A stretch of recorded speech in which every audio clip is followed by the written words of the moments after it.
Fine, thank you. How are you? Are you ready? Nice show. Absolutely. We just arrived a couple of hours ago with the bus, and so I'm just waking up, having my breakfast, drinking some coffee, and Are you tired?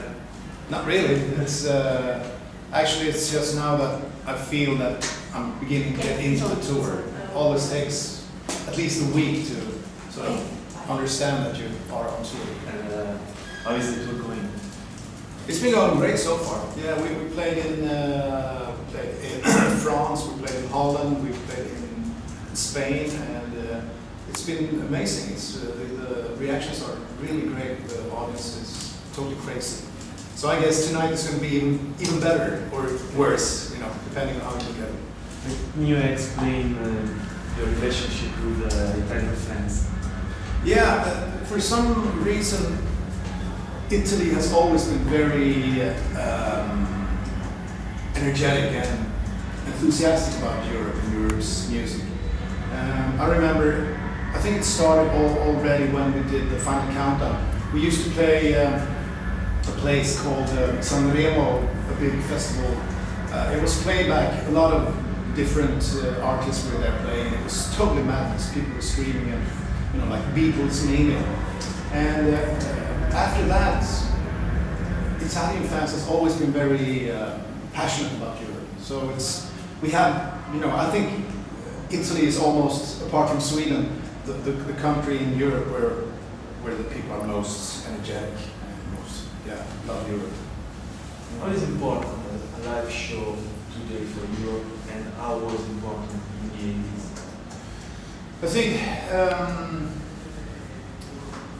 it's always been the same goal, I guess, you know, to entertain the audience as much as possible, to make them feel as happy as possible, and to feel that they, you know, when they go back home, they feel like, oh yeah, this is the best concert we ever went to.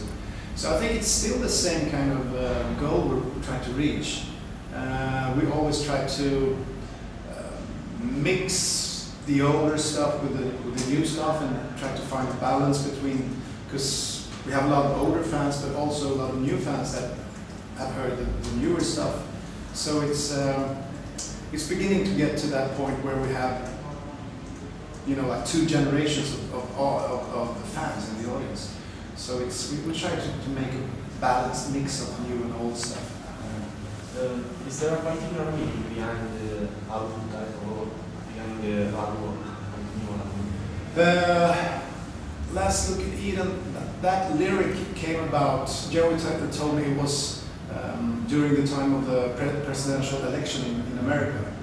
And it was like, according to Joey then, it was a bit, you know, like scary if Bush was going to continue as a president. That would be like the last look at Eden, you know. But fortunately, Barack Obama got to become the president, which was a good thing, we think. And so that's, you know, a reflection on a possible future. So It's your political album. Sorry?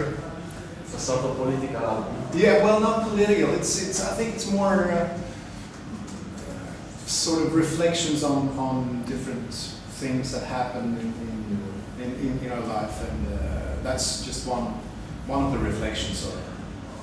And behind the artwork? The album, it's you know, the apple that symbolizes Eden, and you know, the spikes. It's almost like this apple is growing to become just like a, you know, a hardened sort of a ball of spikes, you know, which is very hostile.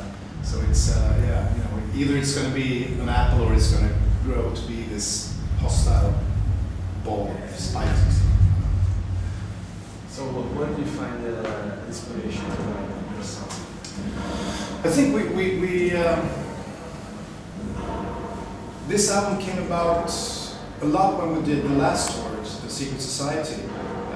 I know Joey was constantly, you know, walking around in the backstage area playing his guitar, you know, and coming up with riffs and also different things that happened along the tour has become the lyrics. Like Catch That Plane, for instance, was about we went to the northern part of Norway to play a festival.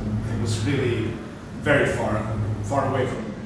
So we had to fly for a long time and then do a lot of transfers along the way, and it was a really very long and tiresome journey.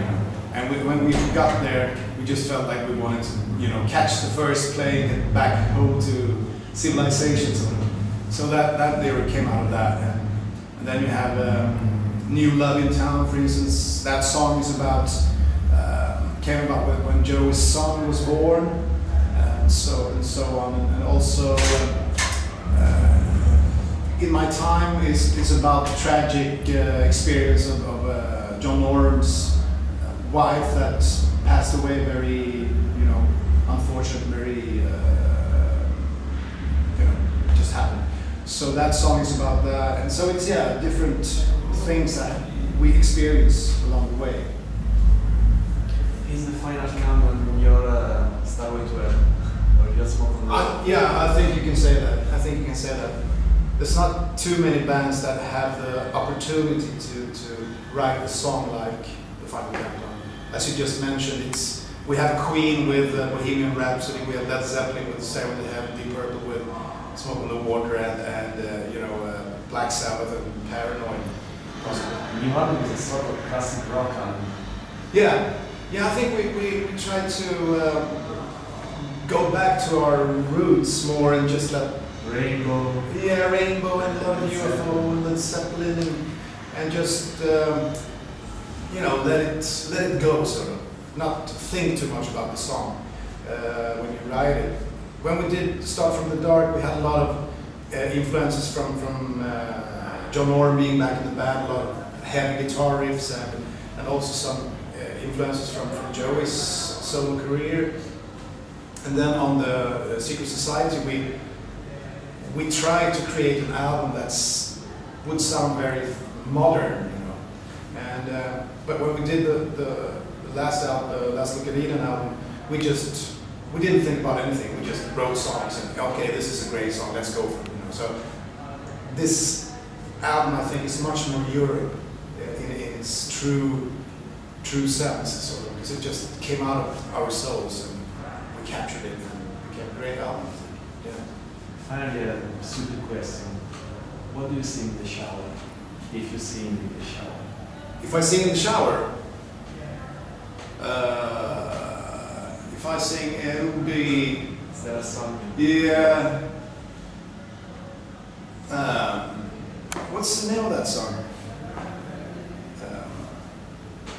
It's the Monty Python song from Life of Brian. The very last song.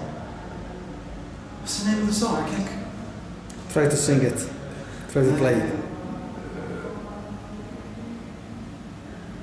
You can sing it with that reference. Yeah, I'm just trying to...